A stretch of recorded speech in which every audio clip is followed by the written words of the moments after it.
All right, I named it WWF, and the reason I named it WWF is because I was just such a big wrestling fan growing up, and me and my brothers, we would wrestle all the time, and when I was younger, that's what I pictured I wanted to be. I was good at acting, good at doing the stunts, good at portraying an image, getting people's attention, and kind of just stuck with me. Thought I could do it, you know, and then I got in the music business and everything, but you know, that's where I got with the name though. I love wrestling, WWF, I love the era, The Rock, Stone Cold, brings back memories, me and my brothers, it's awesome. WWF, it's a shit. I don't think I could have went wrong with the name, so. Now, is the WWF, is wrestling in that form, is it fake? Is it staged? To an extent. I mean, yeah, a lot of things are staged, but a lot of things are dangerous, man. I mean, it's real. Like, these dudes are jumping off 20-foot cages, man, jumping through tables, and, you know, I mean, I'm sure they're pretty doped up and taking hella painkillers, hella shit, but they're jumping off cages, you know, getting hit with barbed wire, you know, shit. Mick Foley, his audition tape was jumping off his roof through a table. And WWF called him the next day, and that's part of the reason I did my pepper spray challenge on my Instagram, is to maybe get WWF to see me. So the props in WWF are real? Yes, sir, yeah. What aspect is staged then? What's fake? Of course, you know, like the interactions. I mean, some of the guys might dislike each other, but I mean, at the end of the day, it's all a show, you know what I'm saying? It's just like anything else. It's an industry. They gotta get people to watch it. So they're gonna take a storyline and run with it, you know? You gotta do what you gotta do to get the clout and the views. Vince McMahon's smart with it, so. So I guess my next question then, if WWF is somewhat fake, right? There's aspects that may be fake. Right. And you name this project WWF. Does that mean what we're hearing, the lyrics, the words, the music, is this in some aspect fake? No, not at all, but what it is it's a great show. I'm never gonna leave you disappointed. You're always gonna be on your toes when you're listening to my music. I get you off your feet. I got songs where I write music and I get into it and I spend hours writing it, and then I got songs where I write in 5 minutes, and kind of like like a little pump type of thing, you know, more like the bass, drill time. I'm from Chicago, I like drill time. I like bass music, ad-libs, repetitive choruses, Gucci shit. That's my shit. I can switch it up. I do country music, man. I'll do it all, dude. You name it. Now, you do all those forms of music, but describe the overall sound of this project. Maybe somebody's hearing about this project for the first time, or may have seen the artwork or heard about it and haven't listened to it yet. Right. We're gonna detail rather some of the songs later in this segment. But as far as the overall sound, can you describe that? What would someone hear listening to this project? I mean, I put a lot of different stuff on there. I got songs where I wrote and I put time into it, and I use, like, you know, big words, big vocabulary, you know what I'm saying, to grab your attention, to let you know I'm not just a mumble rapper and that I can do both. And then I got freestyles on there where I just did, you know, I got high as fuck and I just did a straight one take. I went back over it, did ad-libs, and we dropped that bitch, so. I just put a little bit of everything, you know, because some people like that. I know some people don't, but like me and my friends, we love like bass freestyles, like I said, like Lil Pump, Lil B, any of that shit. That shit just rides, dude. Now the artwork, can you describe the artwork of this project and why the concept for this one of the artwork? The artwork was, the picture of it was my mugshot, and I don't know, I kind of feel like it was grab people's attention in a way and kind of like gave like that wrestling badass image to it. And then what I did was to try to like grab your attention too and not make it so serious, like I'm trying to act tough. We put it on the head of a Hulk Hogan action figure. So we have that on there, and he's wearing like a big old chain. It's pretty badass, but that was, yeah. I didn't really know what to go for with it, but I thought it would look badass. What was the mugshot from? What did you do? Well, that specific case, I violated probation for a drug test. When I was on probation. I see. Yeah. What was the original charge you caught that even got you into the probation situation? Well, that time, it was just, all I got caught was like a half a gram of weed, but I had so many prior charges that even just a half a gram of weed now is like something huge for me, you know? So I see. they kind of fucked me with that, but. What charges have you had in the past? I don't have felonies, but I have a concealed carry weapons charge. I got delinquency of a minor charge. I got drug equipment sale possession charge. I got possession of marijuana charge. I got a misdemeanor battery charge. I got a disorderly conduct charge. I got, I don't even know, dude. My license been suspended. You name it. Are these all separate incidents, or maybe some of these charges happened during the same incident? It was like 4 or 5 different. And this stuff all happened as an adult, or when you were a minor, or? A couple as a minor and a couple as an adult. I see. But as of this point, you're done with probation. You're all that stuff's behind you now. I'm not on probation, nah. I'm not on probation, nah. No. When you did violate, did you have to go do time because you violated, or no? I actually got lucky because I was smart about it. I work outside. I do irrigation, and I work like 50 hours a week. And during that time, it was like 110 degrees outside. We're just digging trenches all day. And I was drinking probably like 2 gallons of water a day, you know. But, I was still using, but I was still drinking like 2 gallons of water a day. So they called me for my drug test. I was clean, you know. So I went in there and took my drug test. I was clean. And like every other drug test, I was like, I'm good. I passed. I haven't done any drugs. So right when I leave that bitch, I'm smoking a blunt, you know. Next thing I know, I get a call in the morning. They're like, hey, your drug test came up diluted. And they're like, you need to come back in and test. And I'm like, oh my God. My heart sank. I was like, oh my God, bro. I started stressing. I was at work. I went with my cousin. I was like, hey, I got to go to GNC. I got to get one of them drinks, man. Figure something out. He's like, yeah, go, get off work. Because I work with my cousin. He's like, go. So I go to GNC and I'm like, hey, I need one of them drinks for like a drug test. And the dude's like, you using it for a drug test? I'm like, yeah. And he's like, well, I can't sell it to you. I can call the cops right now. And I was like, fuck you, bitch. Fuck GNC. Fuck all y'all. I'll never come back and spend $1 with y'all. I'll fucking ruin y'all's name, dude. Y'all try me. So I went to Vitamin Shop right across the street. Going to Vitamin Shop, I was like, hey, same thing. I need a detox drink for a drug test. She's like, what were you doing? What drugs? I was like, I just smoked a blunt. She's like, here. Bam. I was like, fuck yeah, Vitamin Shop, shit. Bought that bitch, went, tested, diluted again. So I violated. But I had my boss write me like a note and like said, I was drinking a lot of water. And I had like a lawyer, I put money down on a lawyer straight up, like an extra like $500. I think I only got like an extra like 6 months probation. I see. But I didn't fail it, but I got lucky. I see. Yeah. If you would have failed it, what would have happened? I couldn't have used that water excuse, so probably would have been a little worse. Now, the release date. Was there any significance on the release date for this project? May 4th. I chose May 4th just because of Star Wars. May the 4th be with you. And I'm not even a Star Wars fan. Never watched a Star Wars movie. But I don't know. I just thought it would be pretty badass, so went with it, rode with it. Happy with that release date that was chosen, hindsight 2020? 2020, baby.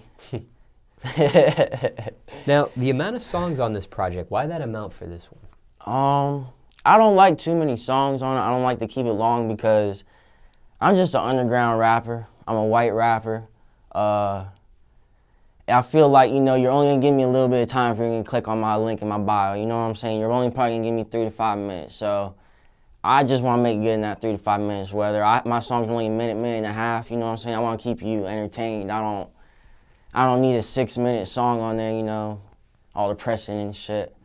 So I kept it small, maybe if I ever got signed or I had time to do it more, I had more fans, I didn't have to like do stuff like that, I'd probably make it longer, but you know what I'm saying, I only got like 3,000 followers, man, that's why I'm here, man. I'm here, trying to get some clout.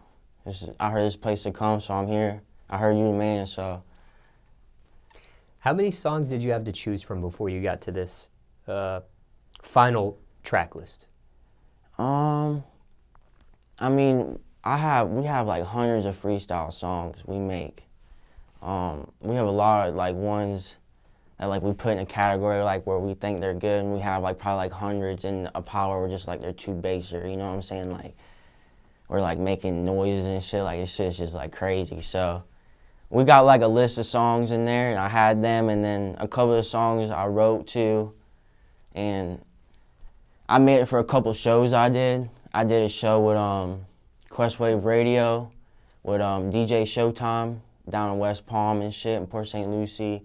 I met Conceited, hung out with him and Justina Valentina, performed my songs there, so it's pretty cool. What was their reaction? They fucked with me heavy, man. Conceited was talking about, you know, trying to hit me up to get me on the show and shit, you know. You know how Hollywood talk is, you know what I'm saying? Like in the heat of the moment, you know, I impress somebody, but... Wildin' out.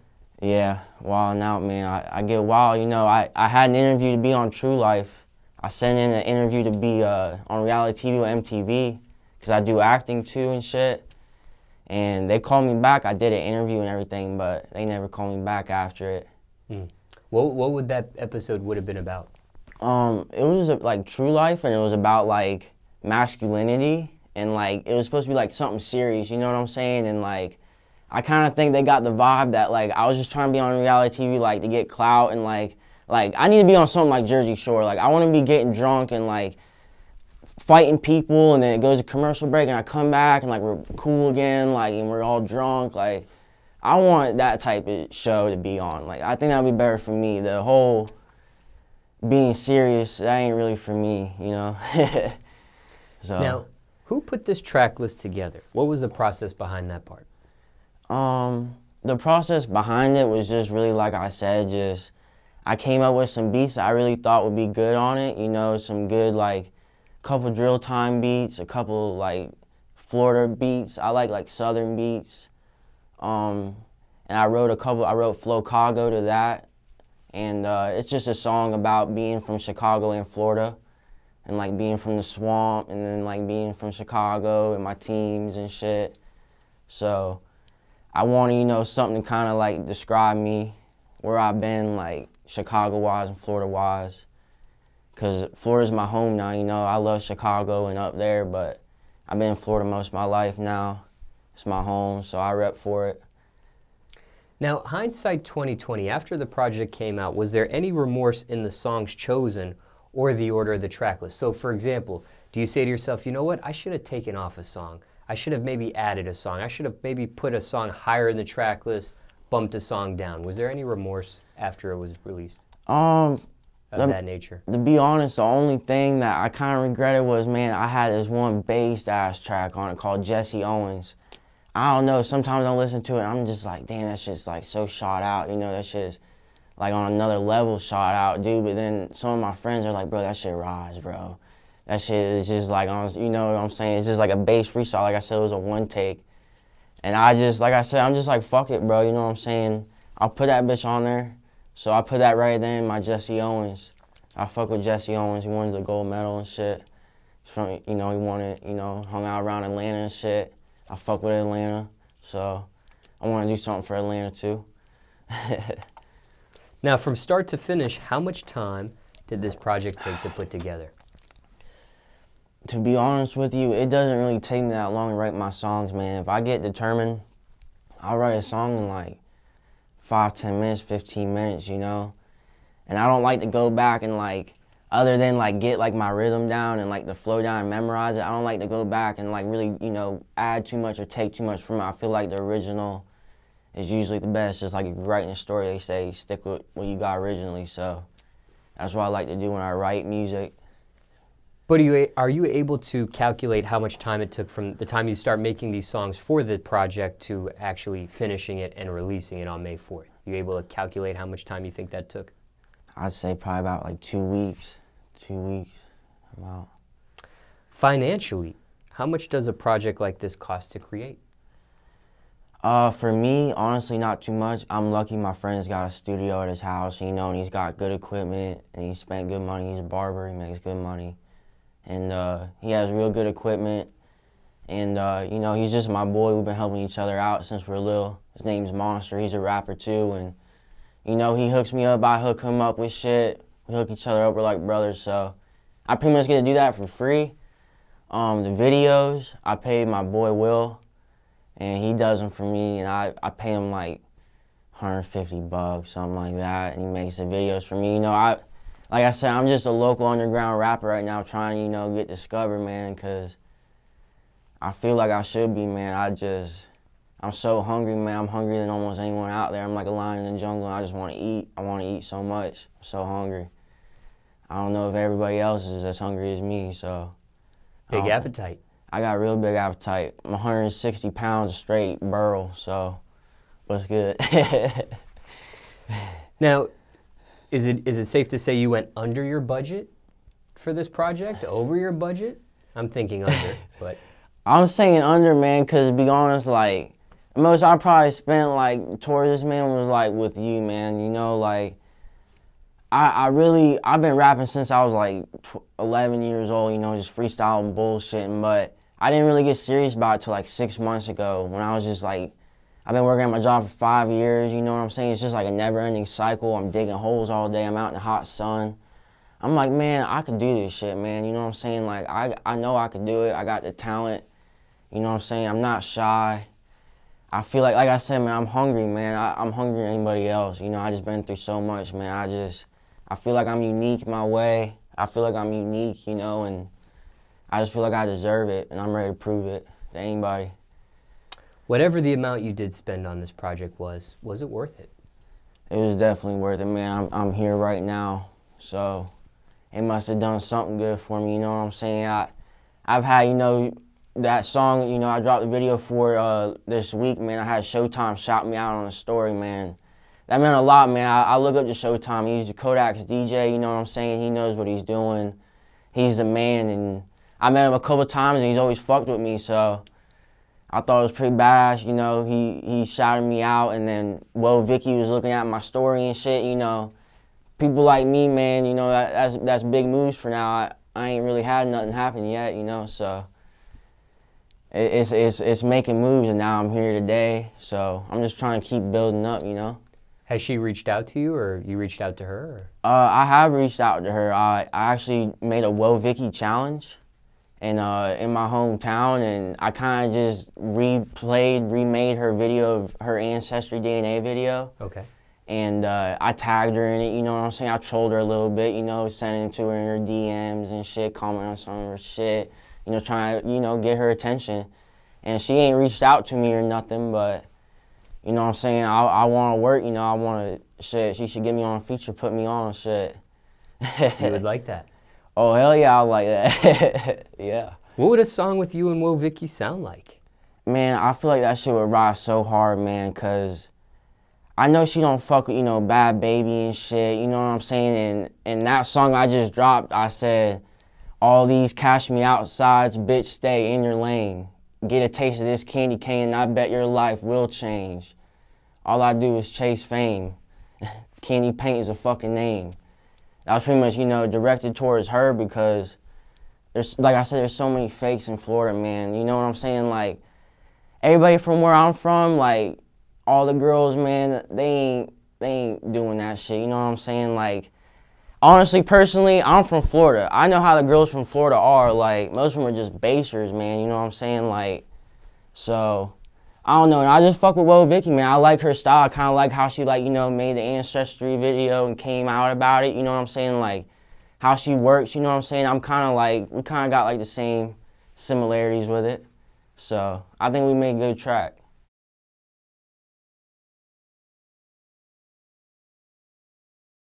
I started with my intro.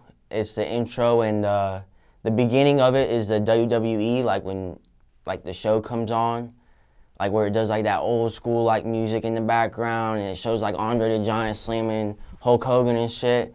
That's what it starts with, you know, and I kind of, you know, do like my little Hulk Hogan impersonation, and it gets on there and it gets you hype. And then my first song on there is Flocago. And like I said, you know, that's just, I kind of wrote a song about being from Chicago and being from Florida and mixing it together, you know, and put my little, you know, twist on it, and I think it turned out pretty good, man. I wrote to it, you know, I kind of put a little time in it, you know, wrote a chorus to it. I feel like it was probably the best track on there. And then The next song, it's Go Go, Inspector Gadget, aka Denny Hamlin. And that's the one I shot the video for. It's on my Instagram, K9 Florida. And I wear the Denny Hamlin jacket, you know what I'm saying? It's just more of a bass song. It's, you know what I'm saying? I put my little twist on it. It's more, you know, just about Denny Hamlin, chicken eggs, keep them scrambled, cash money by the millions, cash money to the ceiling, flip phone, speaking Spanish, collect call, moving traffic, courtside, Orlando Magic, go, go, Inspector Gadget. So it's pretty bass, you know what I'm saying? I just, like I said, man, I got my own style and people fuck with it, get you hype. I like making gym music. And I get down, man. I got squirt pistols in the video, you know. Gets down, I got my boys there, we show out, and I think it's a pretty good track. Those are probably my 2 favorite tracks on there.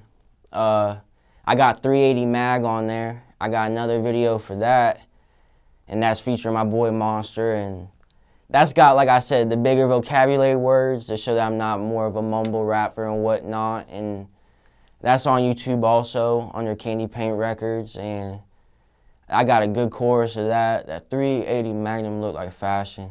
That shit rides, man. You gotta look it up, Smallz. That shit bustin', man. You fuck with it for sure. I just feel like, you know, you just gotta listen to all the songs and, you know, give it a chance and really listen to what I'm saying, you know, because everything I say, even though it might be, you know, a bass rap or a bass freestyle, if you really think about it, I'm saying some shit that really means something, and whether you understand it or not, because where I'm from, you know, our slang's different, you know. We call people jits, you know what I'm saying? People from around here, I don't know if they know what that means, like just different stuff, you know, like different slangs with different words and different things, different slangs, different terms for drugs, different terms for street, different terms for gangs, different terms for clothes. Like everything's different, so to some people it might sound weird, but to the people where I'm from in the swamp, you know, that's how it is, that's how we talk, that's our slang, and that's how we get down. So everywhere is a little different, you know. That's why I try to widen my variety of music. I make country music, you know, country rap music. I make drill time rap music. I make the gangster rap music. Whatever you want, like I said, I'm willing to do. Anybody you want to shout out in regards to this project? I just want to shout out, you know, Monster for helping me make it. Like I said, let me use his studio, making a fire-ass track with me. Feature, you know, I let him feature on it, you know, you let me feature on, we collab. It was a good track. Just, you know, all my family, all my friends giving me support, you know, DJ Showtime, Quest, Candy Paint, everybody, you know, just showing out, showing love. Everybody in the swamp, man, everybody in Joliet, everybody in Chicago. I'm putting it down, baby.